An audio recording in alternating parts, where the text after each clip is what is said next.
Please welcome Ray Schroeder. Well, thank you very much, and I'm honored to be here with a grand conference and looking forward to a wonderful day ahead. We have gathered for you a world-class panel of experts on the future of artificial intelligence in education.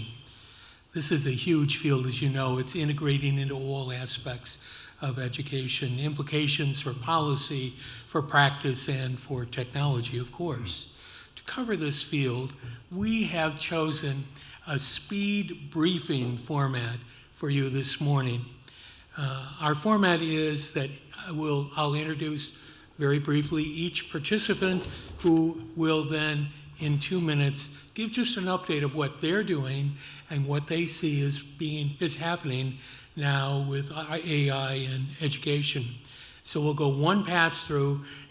I hate to say speed dating, but the second pass through, 2 minutes, where we're going in the near future. The third pass through, the challenges we face in getting there. So we'll have 3 rounds, and if we keep on time, we will have the opportunity to take a few questions from the group, but also I'm sure that they'll be available outside the session thereafter. So we ask you to hold your questions until the end, and then we'll have time to take them. So let's begin. First is Ari Chanen, who is the Vice President for AI at Strategic Education. And Ari, would you tell us a little bit about what you're doing and what you see as the current state of affairs? Well, I'm going to start a little bit with sort of where I came from, where I started in the 80s as an undergrad doing natural language processing, which is one of the...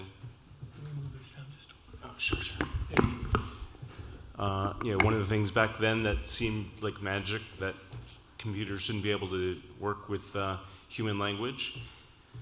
And at that point, we didn't have big data, and we used a lot of human input for things like AI. Later on, I worked in speech recognition in Silicon Valley, and then I got my PhD in natural language processing. By that time, things had changed a lot.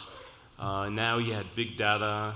This was like 2005 or so, and a lot of statistics, and we got to the point where it was said that every time a person from Stanford said, every time I fired a linguist, the better my system got. So we were getting to the point where, it's not scalable to use humans to come up with the insights behind AI, and we're also getting to the point where the AI is actually machine learning and is getting better and better just based on having a lot of data and a lot of smart algorithms. I also worked with aviation safety and AI and natural language processing, which is, again, human language. And now I work at SEI, Strategic Education. And it's a great place to work because we have lots of data. It's a great mission. We have data from the students for classes. Also, I'm working on admissions and making sure that we get the right students into the door so they can be successful. And we're also working on employability, ways to increase the way that they, or better the way that they write essays. And all those kinds of applications will just get better and better as we get more data and more or better techniques. So Ari, we need to move forward, but AI has a role in improving writing and instruction. So next on our panel, we have Ari Cosyn, Director of Applied Research with ALEKS, which he was instrumental in developing at McGraw-Hill. Thanks, Ray. In few words, I think the fundamental problem that we try to solve at ALEKS, it's offering one-on-one tutoring at scales. On one hand, you have your curriculum standards, milestone that the student needs to achieve, and on the other hand, you have that big variety of students in terms of interest, background, readiness, abilities. So the question is really, how can we use AI to meet each student where they are and to guide them individually toward those common standards? That's really what we try to do. Nothing beats a human tutor giving full attention to a single student, but that's a very costly proposition. So what you have the instructor addressing the 20 or many more students, teaching to some kind of abstract average. So we'd like to have a system emulating an individual tutor. I don't think we're going to reach that, honestly, but I haven't seen any evidence of that. But we get to a point where we can do some of it. And for instance, what we can do today is what we have is the ability to structure content, curriculum content. And more exactly, we have the ability to capture all the students' knowledge of a curriculum structures. And once you have that, there are several things that you can do. You can run an intelligent, adaptive questioning of the student, finding where they stand. When you know where the student stands, you can deliver a tailored, adjusted instructional material to that student. So that type of AI works well with curriculum which are well structured, but it's not an intrinsic limitation. It's just a more difficult challenge in other disciplines. So essentially, when you know knowledge is structured, you have the main ingredient for a tutoring system there. Do we have some more? Well, I think, let's pause right there, and we'll hear more in our second go-around. Okay. So next we have Yakut Gazi, who is Associate Dean of Learning Systems at Georgia Tech University. And Yakut, would you give us a little sense of what you're doing and where we are now? Sure. I'm with Georgia Institute of Technology, and my operation, basically we're in charge of designing, developing, and delivering Georgia Tech's online courses, both on the credit and non-credit areas. And this is the headquarters of the legendary 7,000 online Master of Science in Computer Science, and since then we also added 2 degrees, both at $10,000 in analytics and cybersecurity. As an institution, we are committed to affordability, accessibility, and achievability, or quality. And if you're familiar with the iron triangle, that's what we're trying to address with these 3 degrees and hopefully more in the future. So we're in the business of scale, and these 3 degrees collectively have over 11,000 students.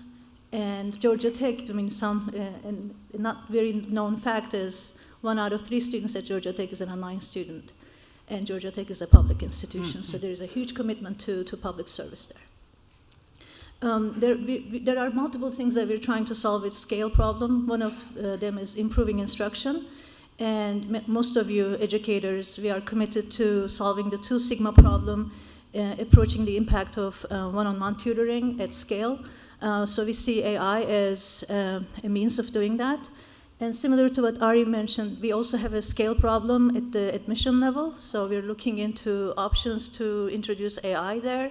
So between cognitive tutoring, AI-based bots or teaching assistants, which I hope in the next round I can tell more about that, and offering these students services at scale using these technologies is what we're currently engaged in. Thank you, Yakut. And next is Tom Goerke, head of Western North America for Google for Education. And Tom, would you give us a little intro? Hi, everyone. So I've been with Google for 10 years now, and Alex and I were just talking about how long that feels at a company like Google, just given how fast technology has moved. An even cooler milestone for me, I think, personally, I became a dad 5 years ago. And my oldest daughter is going to be graduating college in the year 2036. And so the reality is she's already using AI in certain ways, right? She's in our kitchen asking Google to play the Wiggles. Yeah. For those that have young kids, you probably know who the Wiggles are.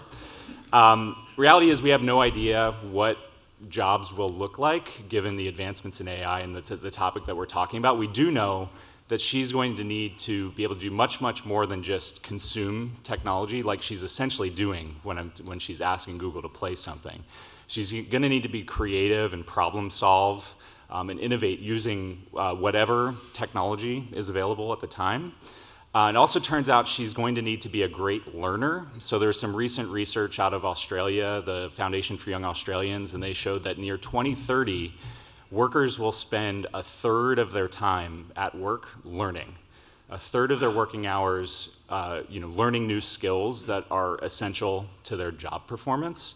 So even just the skill of learning is going to be important. So no pressure, Dad, right? No pressure, all of the educators out there. At Google, we look to help all learners thrive with the entirety of Google, and we're doing a lot with that. My lens is on K-12. My teams work directly with schools on implementation of technology like Chromebooks and G Suite. But at Google, we're looking to help all of our users and learners to make those solutions easier to use, to remove friction, and a lot of times we're using advancements in AI to help with that. Thank you very much. A great introduction. And it's interesting, everybody's talking so far about the way in which humans interact with AI, and that's kind of a critical component. Next, we have board member ALEKS Kaplan, who is the chief strategist at IBM. And Alex, do you want to give us some perspective for the beginning? Yeah, I'd be happy to, and thank you for having me on the panel. So my work focuses on the application of advanced technologies against lifelong learning. So the work we're doing at IBM looks at pre-K through career and how the various advanced technologies can be supportive of doing personalized learning at scale and really helping enable users through their lifelong learning journey. And what that's meant over the last number of years is taking a very deep look at technologies, particularly artificial intelligence, so the Watson tools that IBM is heavily involved with. Over the course of the last year, I've been focusing predominantly on blockchain as another enabling component of it.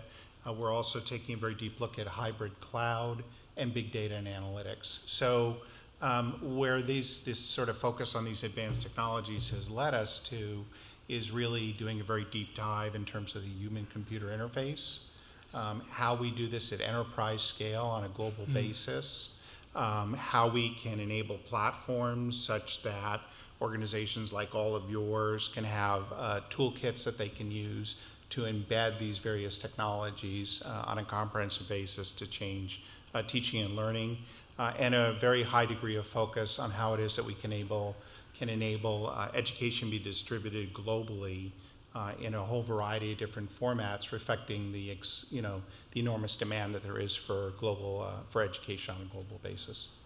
Well, thank you very much. And there's so many things that, of course, Watson and IBM have been engaged in, but I've been following this Q System 1, and maybe as we look ahead, the influx of quantum computing as an engine driving AI might be an interesting topic. Yeah, quantum is one of my hobbies. Hobby, well, good, because one professor notably said, if you're confused in studying quantum, that means you're getting it.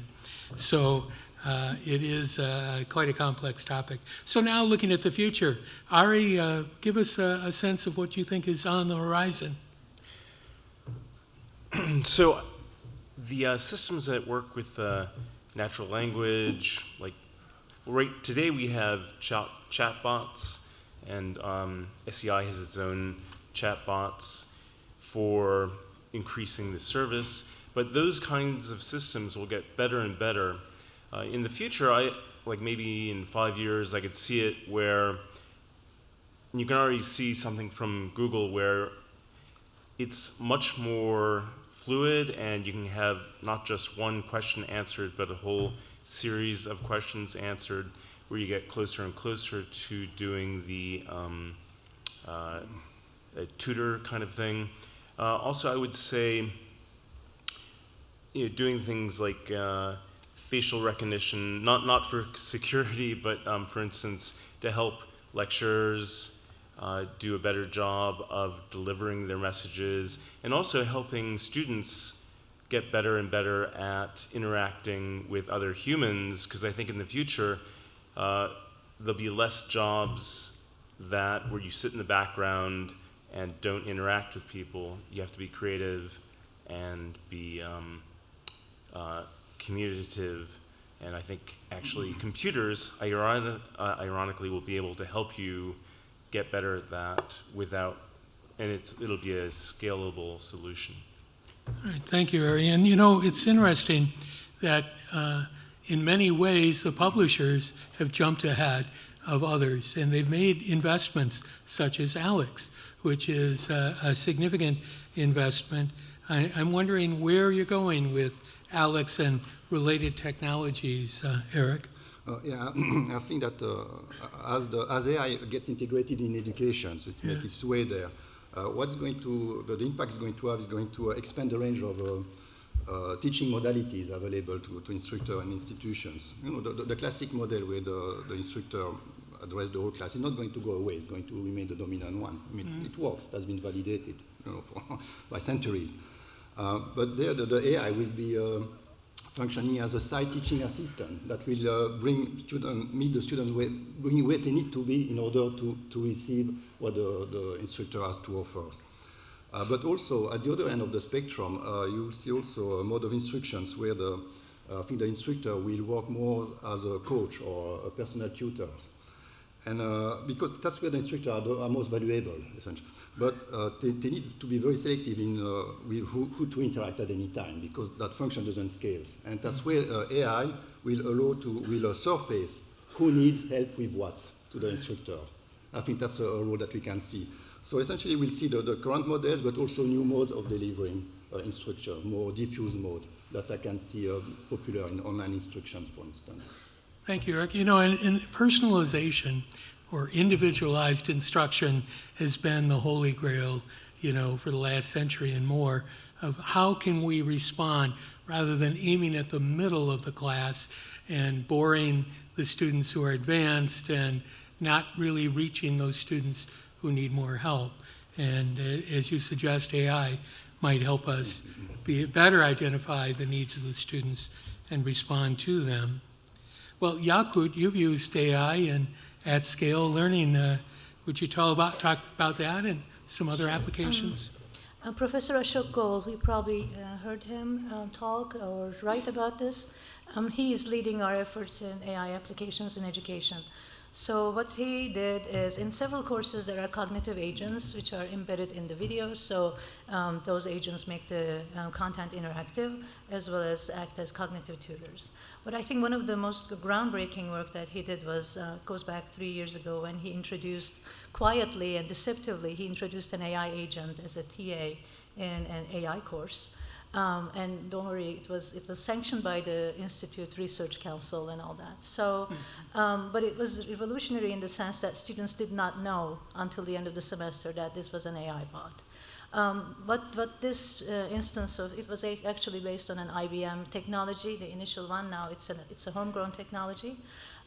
It basically farmed the previous discussion boards and then used that as a resource to answer student questions. And a lot of times, and it's really annoying to faculty members, most of the questions that you receive are just classroom management questions, and they don't really tap into your subject matter expertise, right? So the dull questions can be farmed out to a TA like this. However, since then, there are 2 iterations that he has been able to do. One is, what if there is no discussion board in a course? What if this course is a residential course, right? So how can you benefit from this? So this summer, he's introducing AI TAs that will farm from existing documents, such as syllabi. I'm super excited because it is so hard to get an accurate syllabus from faculty members. And you know, it's out of date or whatnot. But this is, I think, a good carrot to benefit from the time-saving features of a TA in the form of an AI if you have a good, solid, very detailed syllabus. But Georgia Tech also made a commitment to lifetime education in a report that we published last year by the CNE, Commission on Creating the Next in Education. And that lifetime commitment also means that we are not just talking about improving instruction, but we're also talking about advising, coaching, career coaching. So what does this look like from the perspective of K to grade, and how can we use AI that transcends these blocks of education, K through 12, postgraduate, and professional education. So I think this is good for now. Good, yes, I think so. And, I don't want to hear that thing. excellent, you're very well done. Tom, Google and the Google Assistant, Google is learning so much more about us and is able to respond to questions before we have that question. And I think it's an interesting phenomenon to see what Google is doing broadly, but particularly in education. What do you see in the near term?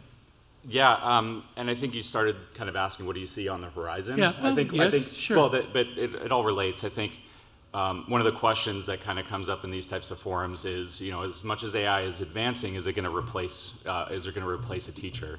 I think we'd have to remember that the research shows that teachers are one of the most important factors in student outcomes. So what we think a lot about is how do we help teachers become even more of a superhero than they already are.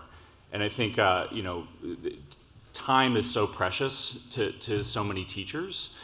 So that I think that's what we're seeing today is advances in AI from the tools they use every day can help them save time.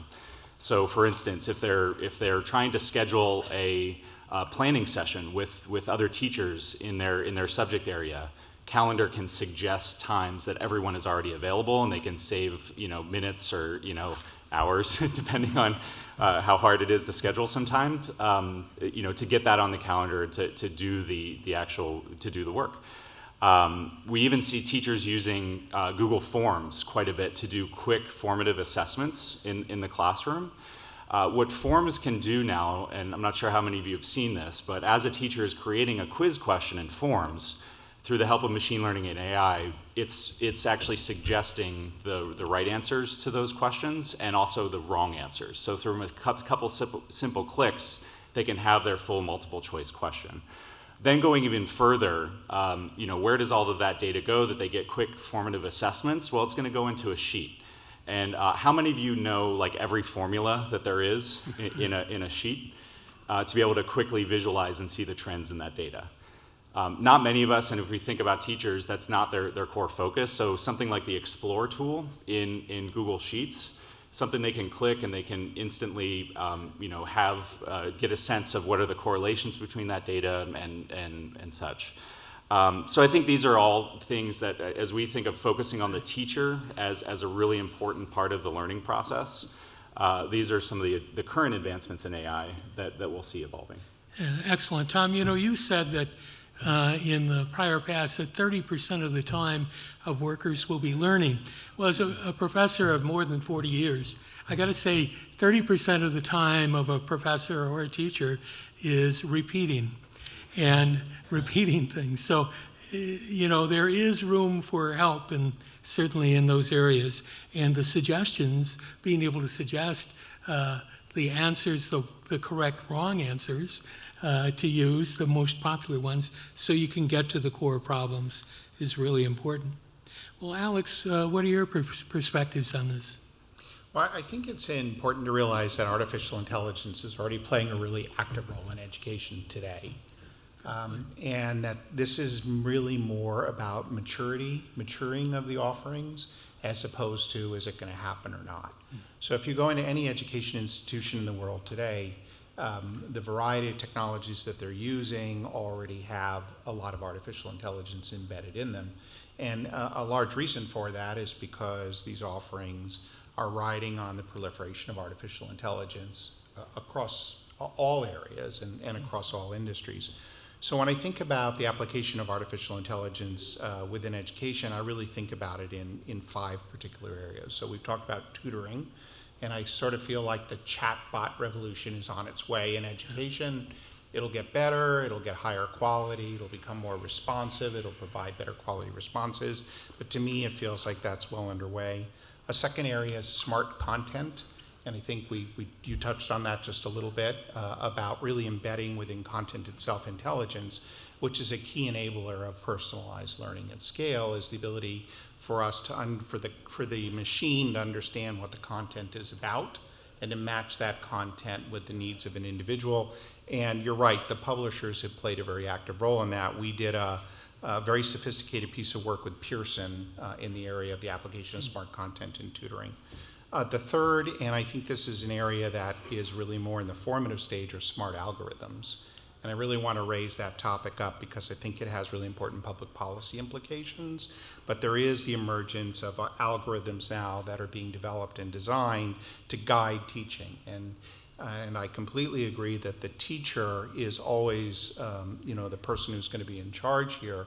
But what we're really talking about is we're really talking about supporting people in their professions with artificial intelligence. IBM's perspective on this is that AI is about augmenting and enhancing human capability and not replacing human capability. And that's particularly true in areas like teaching and learning, which are ultimately a human-to-human interaction. The fourth area is the human-computer experience, and I don't think we should underestimate the importance of this in terms of the application of artificial intelligence, because when it comes right down to it, the way people experience AI is through how they talk to their machine.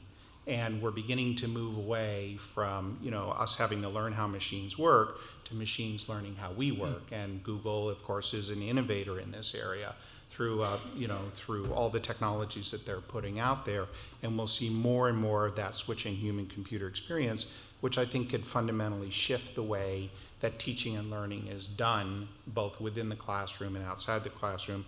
And then finally, administrative automation, which people don't pay a lot of attention to, but is really out there. So I see an acceleration in all 5 of these areas, and I think that the cumulative impact of them will be to really change the way people consume education on a global basis. And I think we're already seeing from all the institutions that they see the need to adopt to a new model where this sort of concept of these large institutions, consumers are already able to pick how they want to consume education.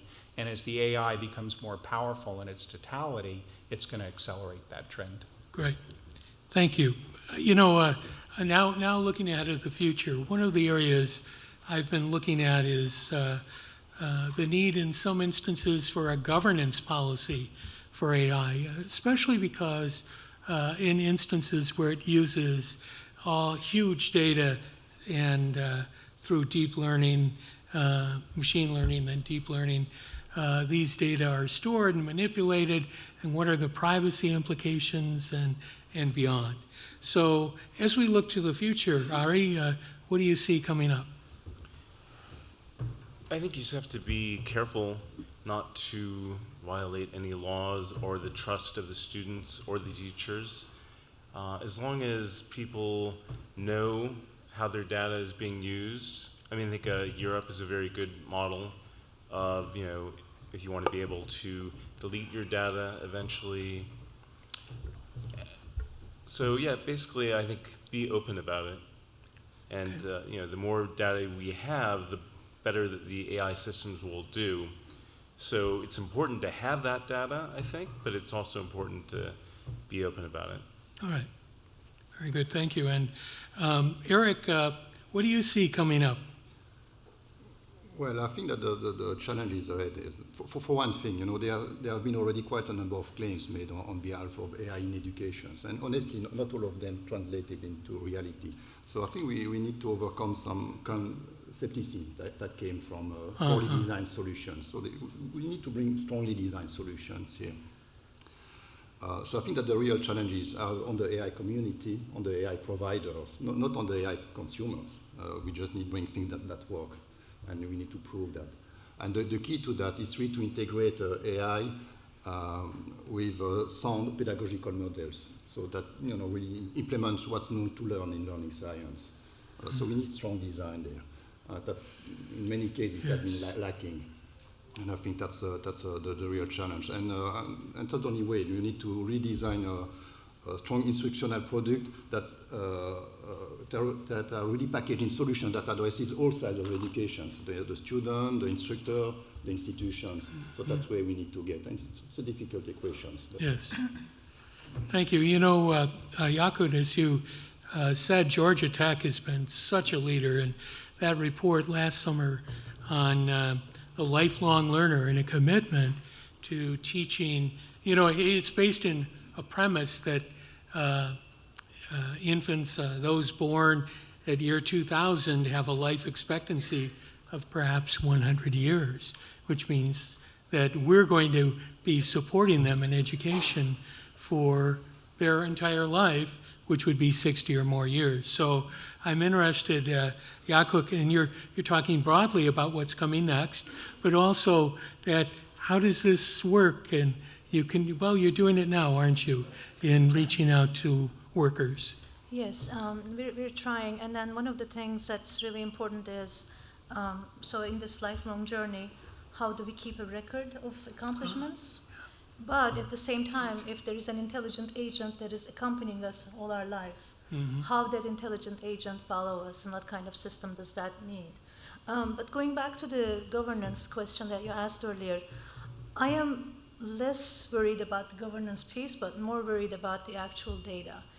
Because our systems are as intelligent as our data, and the data that we generate and the data that we consume is not agnostic to who we are. So let me give you an example from Ashok's course. One student asked, or one student in their introduction said, I'm about to be a father for the first time. And then Jill Watson, the intelligent agent, responded, oh, congratulations on the upcoming arrival of your baby. Because this had happened before, and this response had been given in the past. In another instance, a female student said, I am pregnant and I am due later this semester. And then Jill Watson said, nice to meet you, welcome to class. So computer science is a gendered topic, right? Most of our students, 75 to 80%, are male. So there is no conversation in that forum. So the conversation is actually male-centric. So the data really impacted the AI and the response that it gives. So this is really critical. To me, this is one of the most important things to focus on. And I also want to tie it to us in this room. This is, just like many EdTech gatherings, this is a white group of people. This panel, at least we're visibly white.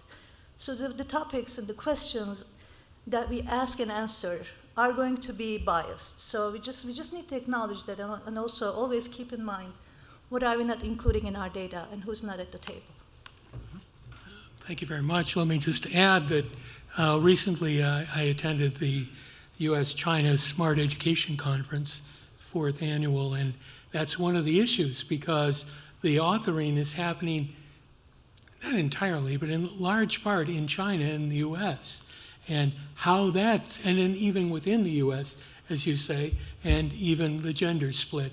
So the kinds of powerful decisions or recommendations or actions through AI are filtered through a cultural or a gender filter.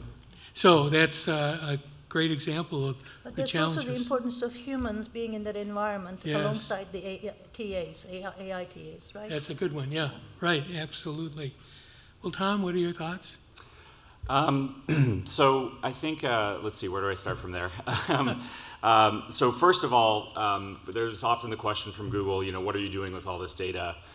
We learn, and there's kind of a difference between consumer and what we're doing in education and business. We learn a ton of how to improve our products from the consumer side of things. We have 8 products that have over 1 billion users.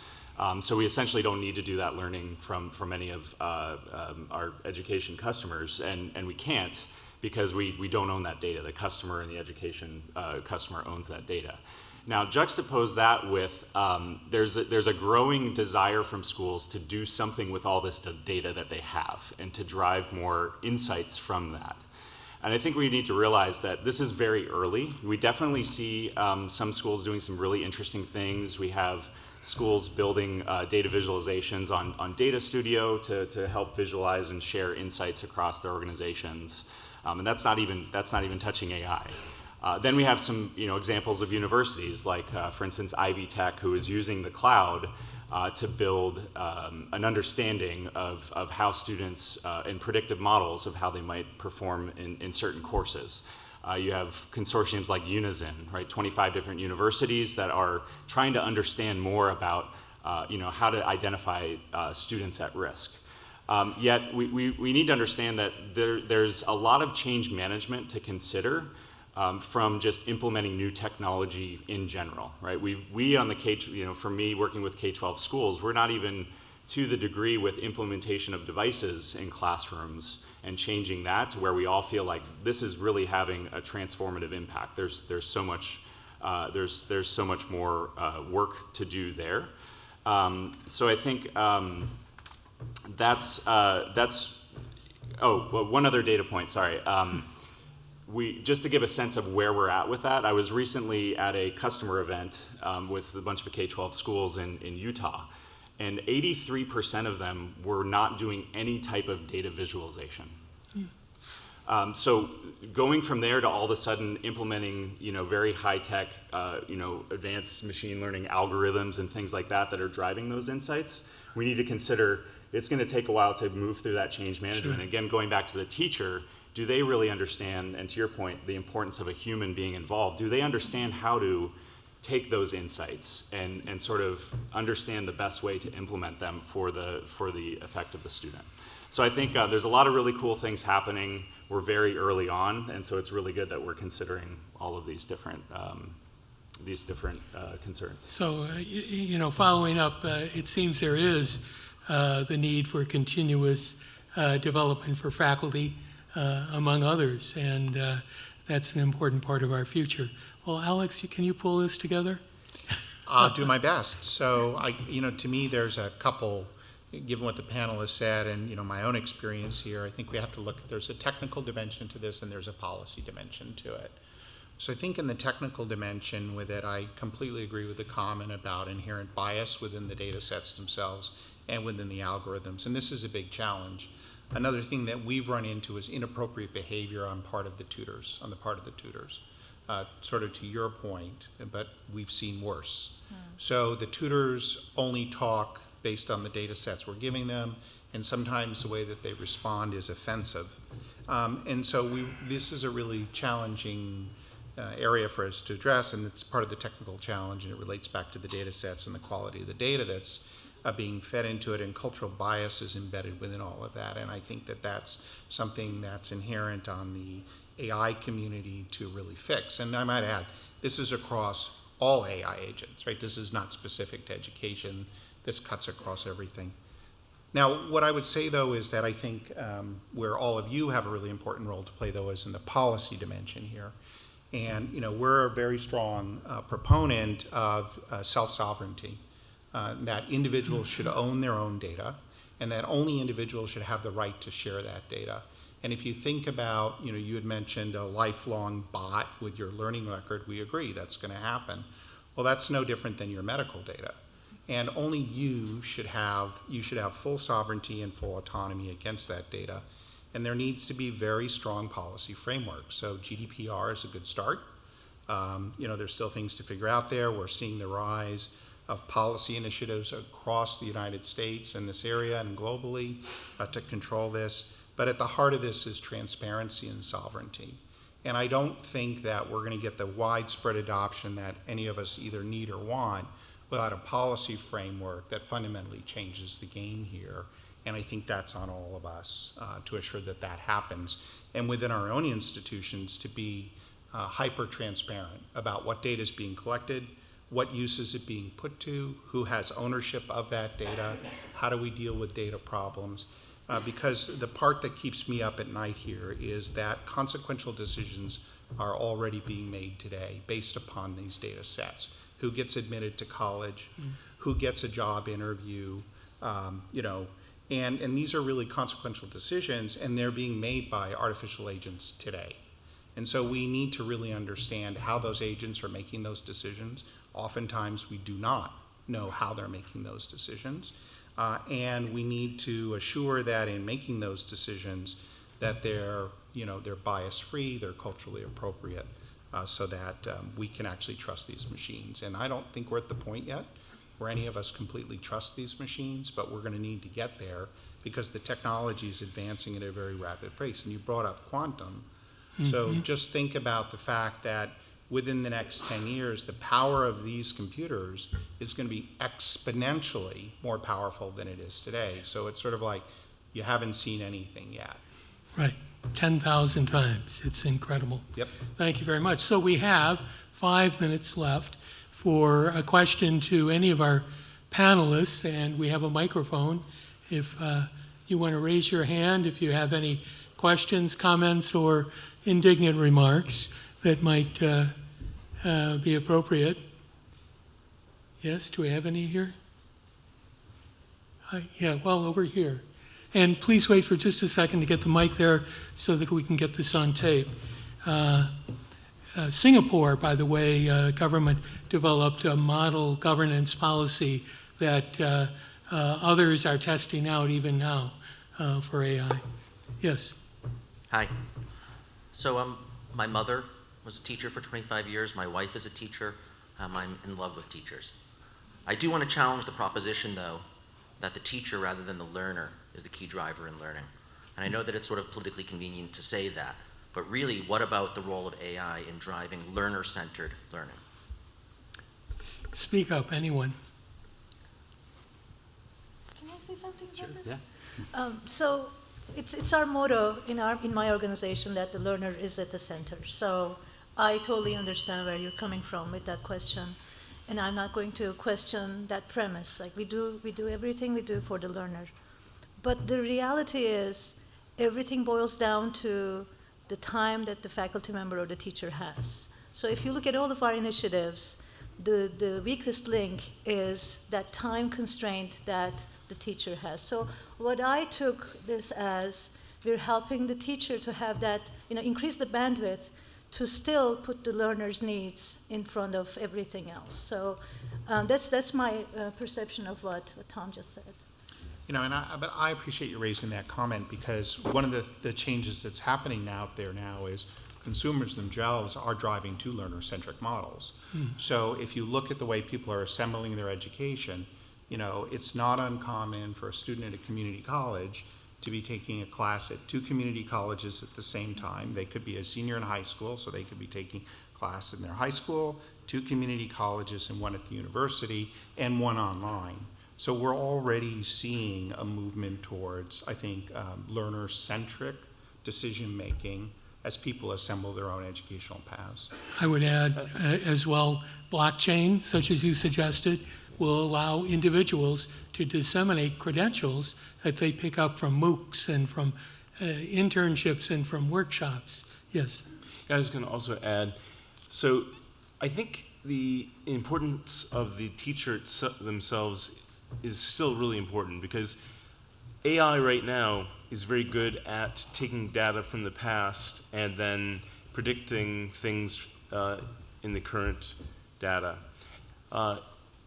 You still need sort of a teacher or an institution to drive what is being taught, and say you decide to change how you're going to teach something, or there's new information, you still need the teacher to drive that, and then the AI can catch up once it has enough data.